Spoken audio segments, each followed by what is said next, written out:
పూర్తిగా ఉద్రిక్తత వాతావరణం నెలకొంటుంది. ఎక్కడైతే తుంకిమెట్లలో కూడా పూర్తిగా బీజేపీ నాయకులంతా కూడా ఫార్మా రైతులను అరెస్ట్ చేయడాన్ని నిరసిస్తూ ఇక్కడ ఆందోళన చేస్తున్నటువంటి పరిస్థితి. తుంకిమెట్ల రహదారిపై ఆందోళన చేస్తున్నటువంటి బీజేపీ నాయకులంతా కూడా పోలీసులు లిఫ్ట్ చేస్తున్నటువంటి దృశ్యాలు చూస్తున్నాం. ఏదైతే పూర్తిగా వీరందరూ కూడా బీజేపీ నాయకులంతా కూడా ఇక్కడ పరామర్శించేందుకు డీకే అరుణ వస్తున్నటువంటి నేపథ్యంలో ఇక్కడ వీరు రావడం జరిగింది. డీకే అరుణ కూడా మన్నెగూడ దగ్గర అడ్డుకున్నట్టుగా తెలుస్తుంది. దీంతో ఒక్కసారిగా బీజేపీ కార్యకర్తలంతా కూడా నిరసనకు దిగారు. ఏంటి మీ డిమాండ్?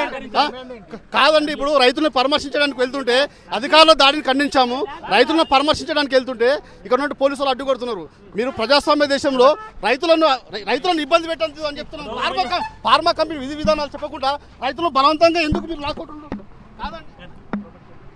సో అది మొత్తానికి ఫార్మా కంపెనీ ఏర్పాటుకు నిరసిస్తూ పూర్తిగా రైతులంతా కూడా గత కొంతకాలంగా నిరసన వ్యక్తం చేస్తున్న నేపథ్యంలో రైతులను అక్రమంగా అరెస్టు చేశారు.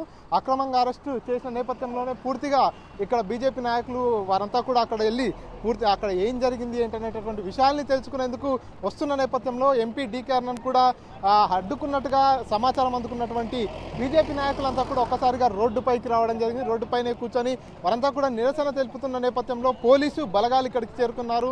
పోలీసు బలగాలంతా కూడా బీజేపీ నాయకుల్ని పూర్తిగా ఎక్కడికక్కడ వారందరినీ కూడా అడ్డుకుంటున్నటువంటి పరిస్థితి. ఆందోళన చేస్తున్నటువంటి బీజేపీ కార్యకర్తలు ఎవరైతే ఉన్నారో వారందరినీ కూడా ప్రస్తుతం అరెస్ట్ చేసినటువంటి సిచ్యువేషన్ అయితే ఇక్కడ ఉంది. కెమెరా పర్సన్ నర్సింగ్ రెడ్డితో మణికంఠ, ఆర్టీవీ, తుంకిమెట్ల నుంచి. మరిన్ని వీడియోస్ కోసం ఛానల్ ని సబ్స్క్రైబ్ చేయండి. లేటెస్ట్ అప్డేట్స్ కోసం వాట్సాప్ ఛానల్ ని ఫాలో చేయండి. అండ్ లింక్ డిస్క్రిప్షన్ లో ఉంది.